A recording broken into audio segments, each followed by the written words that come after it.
اگر ہمیں کوئی شخص کہتا ہے کہ شب برات کو اٹھ کے نفل نہ پڑھو تو بھائی نفل ہم نے پڑھنے اللہ کی رضا کے لیے، ہمیں کسی بندے سے ڈگری لینے کی ضرورت نہیں، نہ تو ہمارے اور رب کے درمیان معاذ اللہ کوئی وسیلہ ہے کہ تو کہے گا تو پڑھیں گے، جب دل کرے گا پڑھیں گے، اور جتنے دل کرے گا پڑھیں گے۔ ہم تو نفل کہہ رہے ہیں اس کو، ہم نے کب کہا ہے ضروری ہے جو عشاء پڑھ کے سو جائے فجر تک سویا رہے، ہم اس کو گناہگار نہیں کہہ رہے، لیکن یہ ضرور کہیں گے کہ گولڈن چانس مس کر دیا اس نے، چانس مس کیا ہے، یہ تو اللہ کی رحمت کا موقع تھا۔ حضرت سیدہ عائشہ صدیقہ رضی اللہ تعالی عنہ ارشاد فرماتی ہیں کہ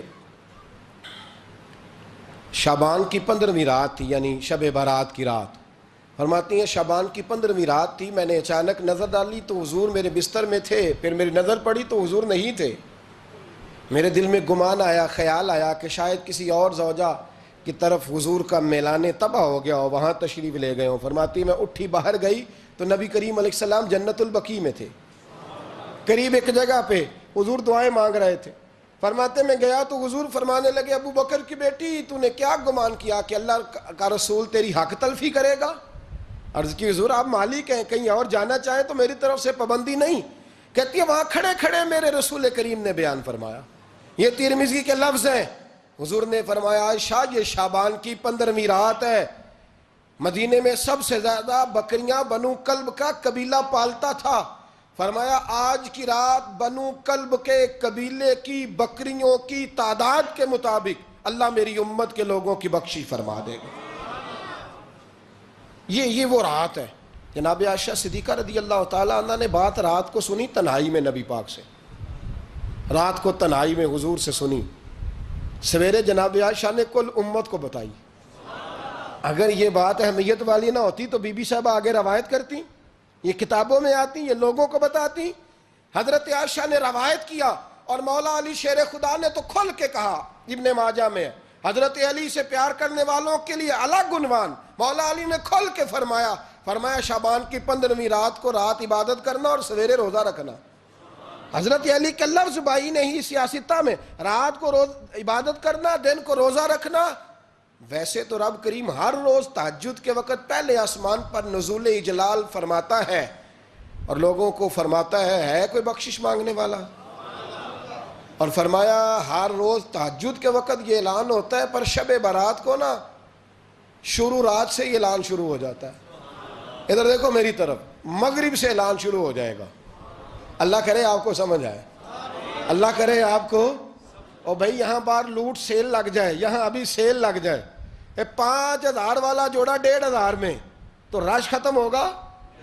اور بھائی اگر یہ لگ جائے، چلو یہ تو دور کی بات ہے نا، ہم تو لنگر والے لوگ ہیں، اگر لنگر کا اعلان ہو جائے کہ بڑا تگڑا ہے، بڑا تگڑا، ہمارے ہاں تو شادی کی روٹی کھلتی ہے تو لوگ آخری روٹی سمجھ کے کھاتے ہیں، تو شاید اللہ ماشاءاللہ یہ آخری ہے، اس کے بعد نہ ملے گی۔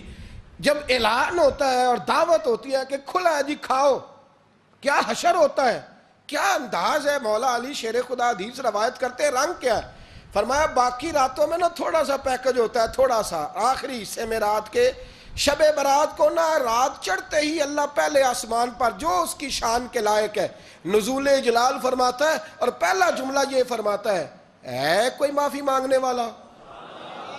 اللہ کرے آپ کو سمجھ آئے، یعنی معافی دینے والا کہہ رہا ہے چلو آؤ ادھر، آؤ ذرا معافی مانگو، میں معاف کرنے آیا ہوں، مانگو معافی، ہے کوئی معافی مانگنے والا؟ معاف کر دیں گے۔ اور آپ فرماتے ہیں ہے کوئی رزق مانگنے والا؟ وہ جو بڑی درخواستیں دیتے پھرتے ہیں نا مختلف اداروں میں، وہ ایک درخواست نا کل شب برات والی رات بھی دیں۔ اللہ کرے آپ کو سمجھ آئے۔ وہ جو کہتے ہیں نا بڑی بڑی کمپنیوں میں نے اپلیکیشن جمع کرائی ہے تو کہیں کام نہیں بن رہا تو نسخہ دے رہا ہوں، ایک اپلیکیشن کل رات بھی جمع کراؤ انشاءاللہ کام بن جائے گا۔ اور میں نہیں کہہ رہا، مولا علی شیر خدا فرما رہے ہیں، اور وہ خود نہیں فرما رہے، وہ نبی پاک کا فرمان نقل کر رہے ہیں، اور وہ رسول اللہ صلی اللہ علیہ وسلم کی بات نہیں بیان کر رہے، وہ کہتے ہیں رب فرماتا ہے کوئی روزی مانگنے والا؟ سارے سیٹھوں، نوابوں، جاگیرداروں کے پاس جا جا کے تھک گئے ہو، ایک دن میرے کہنے پر، ایک رات، ایک دیہڑی ذرا شب برات والی لگا کے تو دیکھو، پر شرط یہ ہے کہ یقین کامل ہو، ارادہ یہ، مطلب اللہ معاف کرے، آپ نے ناراض نہیں ہونا، لیکن وہ ماحول اس طرح کا ہے کہ شب برات کو ایک دو ساتھی کو کہا رات کو عبادت کر کہتے جی وہ تو ٹھیک ہے پر سویرے چھٹی نہیں، کام کرنا ہے. یعنی رب کہہ رہا ہے کہ تو آ جا شب برات کی رات، جو مانگے گا وہ تجھے، لیکن یہ ادھر نہیں توجہ کر رہا. یہ کہتا ہے سویرے 10 بجے دکان نہ کھلی تو مشکل ہو جائے گی، دفتر نہ گیا تو حالات. آپ دیکھیں ذرا، اب جب یقین اس طرح کا ہو تو پھر تو میں ساری زندگی اداروں میں درخواستیں دینی ہیں. پھر آپ جیسا آپ کا مزاج ہوگا، اللہ تعالیٰ تو بندے کے گمان کے قریب ہے. تو میرے رسول پاک علیہ السلام نے ہمیں یہ میسج دیا، پیغام دیا، فرمائے اس رات جو اولاد مانگے گا رب اسے بھی عطا فرمائے گا. اس رات جو اللہ سے بخشش مانگے گا اللہ اسے بھی دے گا. اس رات جو رب کریم سے عزت مانگے گا اللہ اسے بھی عطا کرے گا. شارحین نے لکھا اس رات جو رب سے پردہ پوشی مانگے گا اللہ اسے پردہ پوشی بھی عطا کرے گا. جو جنت کا سوالی ہوگا رب اپنے فضل سے عطا فرمائے گا. کوشش فرمائے. 10 محرم کو ہمارے ہاں لوگ جاتے ہیں قبرستان، وہ کسی حدیث سے ثابت نہیں، میں منع نہیں کر رہا، جائیں 9 محرم کو جائیں، 10 کو جائیں، 11 کو جائیں، 8 کو جائیں، سفر میں جائیں، ربیع الاول میں جائیں، قبرستان میں جب بھی جائیں منع نہیں ہے. لیکن شب برات والی رات تو خود رسول کریم گئے ہیں نا قبرستان.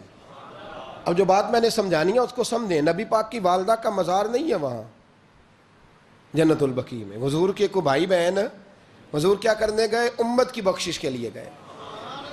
شب برات کی رات لالچی نہ بنے کہ صرف میں نے اپنے لیے روزی مانگنی ہے، کل امت کے لیے مانگے رب کریم سے.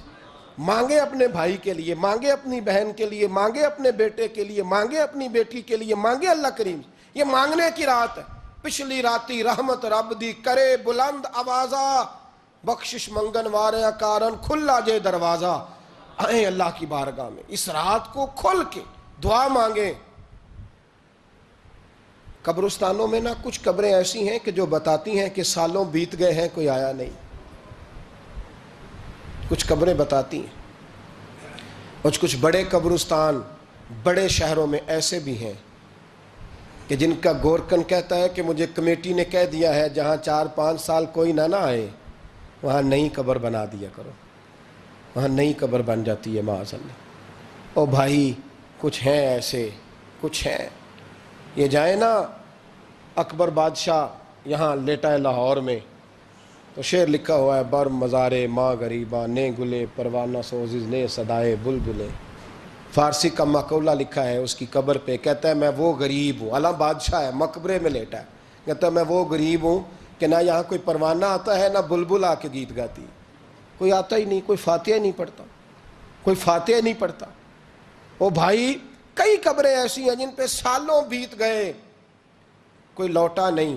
اور مشکات میں حدیث ہے میرے نبی کریم علیہ السلام نے فرمایا جو قبر میں ہوتا ہے وہ تو اس آدمی کی طرح ہے جو دریا میں ڈوب رہا ہے اور وہ انتظار کر رہا ہے کہ میرا بیٹا میرے لیے دعا مانگے، میری بیٹی دعا مانگے. پر بیٹے کو تو 27 سال ہو گئے، ملک سے باہر ہے. کاغذ بنے گے تو ابے کی قبر پہ آئے گا نا، اس کے تو کاغذات ہی نہیں مکمل ہو رہے. وہ بیٹے کو تو مشکل ہے بڑی، وہ تو کاغذات نہیں بن رہے. وہ تو دولت کا مطالبہ پورا ہوگا تو جب ہی وہ کام ہوگا نا. انتظار ہو رہا ہے قبروں میں میرا بیٹا دعا کرے، میرا بھائی دعا کرے. اور اگر بچہ دفن ہے تو وہ کہتا ہے میری ماں دعا کرے، میرا باپ دعا کرے. کوشش کریں شب برات بعد از مغرب یہ رواج پیدا کریں. یہ رسول اللہ کا طریقہ ہے صلی اللہ علیہ وسلم. قبرستان میں جائیں اور جا کر کے وہاں اللہ تبارک و تعالیٰ سے دعا مانگیں کہ یا اللہ جو اس قبرستان میں لیٹے ہیں وہ بھی، اور جو آج تک کلمہ پڑھنے والے دنیا سے گئے وہ بھی، اور جو قیامت تک جائیں گے وہ بھی. اے اللہ تو سب کی بخشش فرما دے.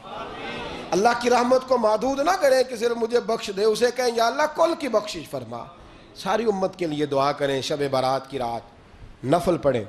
ہمارے ہاں محفل ہوتی ہے ہر سال الحمدللہ، بڑے شوق سے بڑا خوبصورت ہم اہتمام کرتے ہیں. لیکن میں اکثر دوستوں سے کہا کرتا ہوں کہ جن کو اکیلے میں نفل پڑھنے میں مزہ آئے وہ اکیلے میں پڑھیں. کتنی کھلی بات کر رہا ہوں. میں پابند نہیں کر رہا کہ آپ یہاں آئیں گے محفل میں آئیں گے ضروری ہے. بھئی آپ کو اکیلے میں مزہ آتا ہے نا. کچھ لوگ تنہائی میں ہوں تو دل زیادہ لگتا ہے، وہ تنہائی میں کریں اللہ اللہ کوئی عرض نہیں. لیکن کچھ ایسے ہیں کہ نعت سنتے ہیں تو دل نرم ہوتا ہے، تقریر سنتے ہیں تو دل نرم ہوتا ہے. تو جن کا اس طرح نرم ہوتا ہے وہ مسجد میں آئے, بات سنیں. کچھ کو سب کے بیچ بیٹھ کے رونا آتا ہے. حضرت سعدی شرازی فرمایا کرتے تھے کچھ لوگوں کے آنسو مجھے رلا جاتے ہیں. فرماتے ہیں کچھ کی آنکھیں دیکھ کے رو پڑتا ہوں, لہٰذا میں جب بھی ذکر کرتا ہوں محفلوں میں بیٹھ کے کرتا ہوں. تنہائیوں میں مجھ سے نہیں ہوتا, تو جس سے نہیں ہوتا وہ آئے نا, مسجد میں آئے, رات عبادت کریں. کل مغرب سے پہلے پہلے کام سمیٹ لیں سارے, اور مغرب کے بعد یہ رات شروع ہوگی, مغرب کے بعد ایک چھٹی کر لو اللہ رسول کے لیے. کر لیں گے انشاءاللہ تعالی ایک چھٹی. اور توبہ کی رات ہے یہ, توبہ کرنی ہے. توبہ کس کو کہتے ہیں؟ توبہ کا معنی ہے پچھلے گناہ پر پچھتانا, شرمسار ہونا. کہتے نہیں اے کاش میں نہ کرتا, اور وہ لفظوں میں نہیں, جملوں میں نہیں, توبہ رٹی رٹائی نہیں, شرمسار ہونا اور آئندہ گناہ نہ کرنے کا پکا ارادہ کرنا, اس کا نام توبہ ہے. دیکھیں اللہ تعالیٰ فضل کرے, میں نے پچھلے سال کہا تھا پھر کہتا ہوں, مسجدوں سے نا شب برات کی رات, شب قدر کی رات چیخوں کی آوازیں آتی ہیں, لوگ اتنا روتے ہیں نا. رونا چاہیے, کم روتے ہیں زیادہ رونا چاہیے. لیکن سوال یہ ہے کہ اتنا زیادہ لوگ شب برات کی رات روتے ہیں, کیا پھر سویرے بددیانتی ختم ہو جاتی ہے؟ جو رات مسجد میں کھل کے رو کے آیا ہے اس کا پروگرام ہے نا کہ اب ملاوٹ کبھی نہیں کرے گا, اب گاہکوں سے جھوٹ کبھی نہیں بولے گا, اب وہ بددیانتی کا معاملہ کبھی نہیں کرے گا. لیکن رات روتا بھی رہے اور سویرے پروگرام یہ ہو کہ میں نے پھر لوگوں کو فریب دینا ہے, داؤ لگانا ہے, تو اس نے توبہ کیا رات کے, یہاں بس یہ ایکٹنگ کر کے لوٹ آیا ہے. یعنی بڑی سجا بنا کر کے سوار کر کے رات توبہ کی. کیا مطلب ہے توبہ کا؟ کہ توبہ آپ نے کی. حضرت حسن بصری سے کسی نے کہا توبہ کیا ہے؟ فرمانے لگے توبہ یہ ہے کہ جس گلی سے رب نے تجھے منع کیا ہے دوبارہ پھر تو اس گلی میں نظر نہ آئے, تو نظر ہی نہ آئے. اور جس جگہ جانے کا رب نے تجھے حکم دیا ہے پھر تو دوبارہ وہاں سے غیر حاضر نہ ہو. اگر یہ پروگرام ہی نہیں, ارادہ ہی نہیں. بچے ایک دو مجھے کہنے لگے کل حضرت صاحب توبہ کے موضوع پر ہم نے گفتگو کرنی ہے, تو کوئی باب بتائے کہاں پہ ہے. کچھ بچے شاگرد ہیں, کچھ مسجدوں میں جمعہ پڑھاتے ہیں. ایک نے مجھ سے کہا, تو میں نے کہا بیٹے پہلے مسجد میں جاؤ, 2 نفل پڑھو, توبہ کرو, توبہ کا ارادہ بناؤ. یہ رسم نہیں ہے. وہ نعت خواں بھی تو توبہ کر لینا جو شب برات کے دن لوگوں کو توبہ کرانے آیا ہے اور 25,000 کا سودا کر کے آیا ہے. تو آج اس کام سے تو توبہ کرنا, یہ نوٹ پھکوانے سے تو توبہ کرنا. یہ رسم ہے. ساری رات توبہ توبہ توبہ توبہ, یہ کیا معنی ہے اس کا؟ کیا مطلب کریں؟ امام غزالی فرماتے ہیں کہ ایک آدمی بادشاہ کا گارڈ تھا, سپاہی تھا, اس کا پہرے دار تھا, نگرانی کرتا تھا, بڑی وفاداری سے نوکری کرتا رہا. بادشاہ نے اسے تنخواہ کے علاوہ بھی بڑا نوازا, بڑا نوازا, بڑا نوازا. اسے بادشاہ نے بڑے الاؤنسز دیے, بادشاہ نے بڑا کچھ دیا, مکان دیا. کچھ سالوں کے بعد بادشاہ کو پتا چلا کہ یہ میرے لیے نہیں آتا تھا, اس کی تو میری کنیز پر نظر تھی. اس نے تو رات کی ڈیوٹی اس لیے لگوائی تھی کہ کنیز پر نظر تھی. تو امام فرماتے ہیں کہ بتاؤ پھر وہ بادشاہ اس کے ساتھ کیا سلوک کرے گا؟ وہ کیا سلوک کرے گا؟ تو لوگ کہنے لگے حضور لگتا یہ ہے کہ وہ نا 4-5 حصوں میں کاٹ کے تو کتوں کے آگے پھینکے گا. آپ فرمانے لگے میرا رب تو بڑا ہی کریم ہے, وہ تو ایسے نہیں کرتا. لیکن بتلاؤ اگر اسے پتا چلے کہ یہ رسم کے لیے آیا ہے, اس کی تو نظر ہی مال پہ ہے, یہ تو سویرے بدلے گا نہیں, یہ تو دھوکہ دے رہا ہے, یہ تو توبہ کرنے آیا ہی نہیں, اس نے تو ڈھونگ رچایا ہے, اسے تو پہلے سے خبر ہے. تو پھر تم کیا امید رکھتے ہو؟ پھر کیا رویہ رکھتے ہو؟ شب برات کی رات دھاڑے مار مار کے رونا اور صبح اسی طرح دھوکہ دینا, اسی طرح فریب کرنا, اسی طرح جھوٹ بولنا, اسی طرح بددیانتی کرنا, اسی طرح لوگوں کو لوٹنا. تو یہ رسم نہیں ہے توبہ. توبہ تو بدل جانے کا نام ہے, توبہ تو پھر سنور جانے کا نام ہے. توبہ تو اس طرح ہے جس طرح حضرت ابراہیم ابن ادھم نے کی تھی. وقت کے بادشاہ تھے, بادشاہ جب توبہ کی تو پھر ہر چیز چھوڑ دی, پھر مال لوگوں میں بانٹ دیا اور پھر ٹاٹ کا لباس پہن کر زندگی گزاری. لوگوں نے کہا حضور یہ تبدیلی ہے. فرمایا تبدیلی نہیں, یہ میری توبہ ہے, یہ میری توبہ ہے. جب توبہ کی تو پھر بدل کے کی, جب توبہ کی تو پھر تبدیل کیا آپ نے. یہ کیا توبہ ہوئی؟ ساری رات روتے رہے, سویرے دکان پہ جا کے پھر قسم اٹھائی کہ مجھے تو پڑتا ہی 11,000 کا ہے. یہ توبہ ہے؟ تو آپ نے اور میں نے توبہ کرنی ہے تو انشاءاللہ تعالیٰ اس طرح کرنی ہے کہ پھر 15ویں شعبان کو بدل جائے. یہ جو موقع آتے ہیں نا شب برات کے, شب قدر کے, یہ بنیادی طور پر اللہ تعالیٰ کی طرف سے دی ہوا موقع ہوتا ہے کہ چلو تمہیں چانس دیتے ہیں، تمہیں چانس دیتے ہیں، پابندی کوئی نہیں، لیکن رب کی طرف سے نا موقع ملتا ہے، چلو تمہیں ایک موقع دیتے ہیں، چلو اپنے آپ کو کلیئر کر لو، تمہیں موقع دیتے ہیں، یا اللہ کیا کرے، کچھ بھی نہیں، آ کے نا سچے دل سے 2 رکعتیں پڑھ کے توبہ کرو، عرش کا مالک پچھلے سارے ہی معاف کر دے گا، کچھ بھی نہیں، آؤ موقع ہے۔ ان لوگوں کی باتوں پہ نہ جائیں جو بلا وجہ پریشان کرتے ہیں، ہمیں بھی روز ہی سوال آتے ہیں، دل نہیں کرتا، کچھ باتیں ایسی ہیں جو کرنے کو طبیعت نہیں چاہتی، میں کروں گا بھی نہیں۔ لوگوں کو شب برات کا حوالہ بھی نہیں مل رہا، حالانکہ ترمذی شریف میں حدیث موجود ہے، صحاح ستہ کی روایت ہے، ترمذی میں موجود ہے۔ پہلے کہتے ہیں صحاح ستہ سے دکھاؤ، جب صحاح ستہ سے مل گئی تو آپ اور کدھر جانا ہے؟ اور ابن ماجہ میں موجود ہے مولا علی کی روایت، اور ذرا ترتیب دیکھیے گا، یہ ترمذی کی حدیث ہے، اور امام ترمذی نے تو پورا باب باندھا ہے 15ویں شعبان پر، پورا باب۔ اب تمہاری مرضی ہے، اگر تم نہیں بات کو سمجھنا چاہتے۔ اور مجھے پتا کیوں یہ شب برات کیا لگتا ہے، مجھے کبھی کبھی یوں لگتا ہے کہ رب فرماتا ہے کہ رمضان سے 15 دن پہلے ہی پکی سچی توبہ کر لے، تیاری کر، پاک صاف ہو جا، تاکہ جب رمضان آئے نا تو پھر تجھے پاک ہونے کی ضرورت نہ پڑے، بس پھر تو آتا جائے اور میں تیرے اوپر رحمتیں نچھاور کرتا جاؤں، بس تو پہلے ہی تیاری کر، 15 دن پہلے ہی، 14 دن پہلے تیار ہو جا۔ کل رات اپنے آپ کو ذہنی طور پر تیار کریں، بچوں کو تیار کریں، گھروں کو تیار کریں۔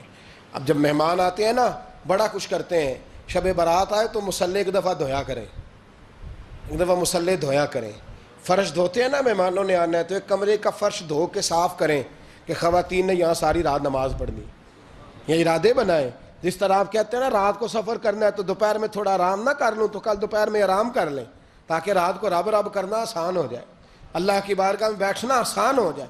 مکمل طور پر ذہنی طور پر اپنے آپ کو تیار کریں۔ یہاں بھی محفل ہوگی انشاءاللہ، عشاء کے متصل بعد شروع ہو جائے گی، 12 بجے تک محفل چلے گی، پھر 12 بجے کے بعد نماز تسبیح پڑھی جائے گی، پھر 1 بجے پھر دوبارہ آپ کو اجازت دی جائے گی، کوئی انفرادی طور پر گھنٹہ سوا اپنی الگ سے کوئی عبادت کرنا چاہے تو وہ تب بھی ممکن ہو، جیسے آپ کو موقع بنے۔ میں کہہ چکا ہوں، لیکن وقت ضائع نہ کرنا، گولڈن چانس ہے، اس کو مس نہ کرنا، یہ شب نجات ہے، اس کے ضرور قریب جانا۔ رب کریم سمجھنے کی توفیق عطا فرمائے۔ آخر دعوایا ان الحمدللہ رب العالمین۔